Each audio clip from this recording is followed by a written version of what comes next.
Bonjour tout le monde et bienvenue.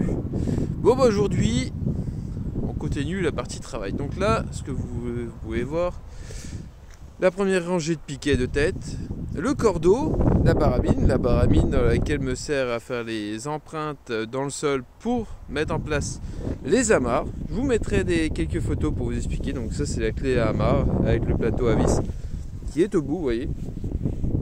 C'est ça qu'on va venir loger dans le sol avec une grande tige de 60 cm. Et ça va servir à quoi? Eh ben ça va servir à nous tenir. Ah, c'est pas grave, c'est tombé. Ça va servir à nous tenir le piquet de tête. Car sur le piquet de tête va se trouver un fil à baguette, un fil du dessus, deux fils doubles. Donc le fil à baguette sert à fixer la baguette évidemment. Le fil du dessus sert à tenir le palissage et la végétation. Quand la végétation pousse, le chardonnay est un plant qui ne pousse pas droit et il a tendance à tomber. Donc certains cépages ne se tiennent pas. Donc on met deux fils pour pincer et relever et un fil du dessus pour que les vrilles sur les tiges viennent s'accrocher dessus. Et en fait, naturellement, les branches vont pouvoir se tenir et danser avec le vent sans tomber. On met après les deux fils doubles et tout ça a un but. Pourquoi on palisse une vigne? Donc comme ici, pourquoi on fait ça? Pour une raison qui est des plus simples. Le palissage permet d'augmenter la surface foliaire. Ça c'est un premier step. Donc ça permet d'améliorer le degré d'alcool. Mais si on a trop de surface foliaire, on va à l'inverse consommer trop d'eau.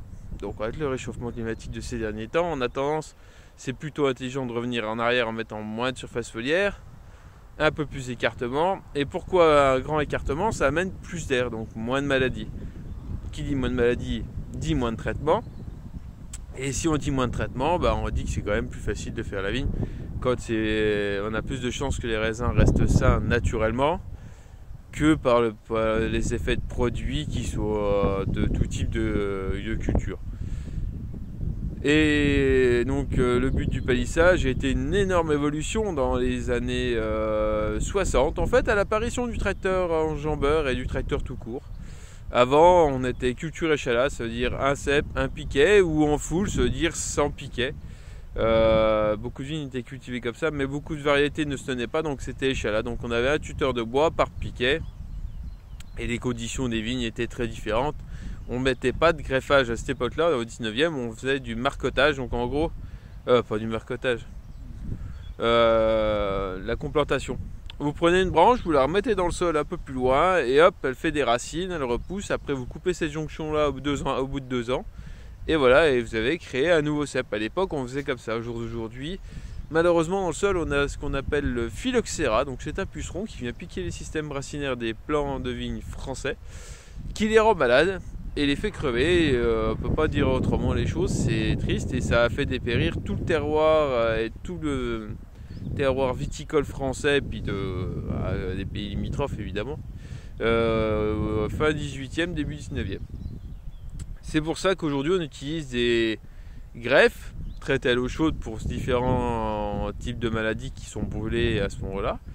Et l'autre facteur, c'est que la partie dans le sol est du bois américain qui résiste aux attaques du puceron, sur lequel on est venu greffer à l'anglaise. Donc c'est un V, vous venez clipper le bout de bois dedans, ou là Oméga c'est comme un pulse pour ce que j'ai ici. Et en fait vous venez greffer une partie française sur une partie américaine, ce qui permet d'avoir un pied résistant à la maladie et une partie au-dessus française. Voilà, je crois que j'ai fait à peu près le tour. Et oui, du coup là on va attaquer les premiers traitements viticoles. À quoi ça sert? Alors en termes simples, tous les viticulteurs, quels qu'ils soient, si on pouvait ne pas traiter, on le ferait. C'est pas forcément par plaisir, mais c'est parce qu'on n'a pas le choix. Il y a des champignons, des viroses qui sont agressifs sur le monde viticole, sur les feuilles, sur les raisins.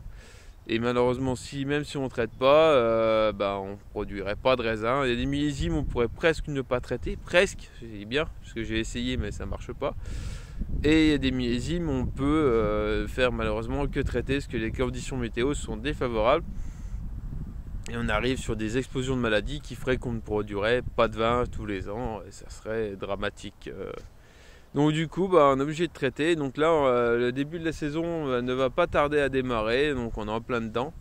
Là il fait très froid, donc ça privilégie, voilà, on est en train de privilégier soit les traitements, soit attendre un petit peu que le passage de froid soit fini. Avec les gelées printanières, voilà, on risque de voir dépérir quelques cèpes. Mais bon, pour le moment, ce matin, RAS, on est encore passé à côté. Et là, on est mardi, on verra d'ici la fin de la semaine. Ils annoncent plus froid dans la fin de semaine, on verra bien. De toute façon, comme on dit, la nature prend, la nature donne. Faut juste être patient puis attendre que ça passe. Voilà, allez, sur ce, très bonne journée à tous et prenez soin de vous.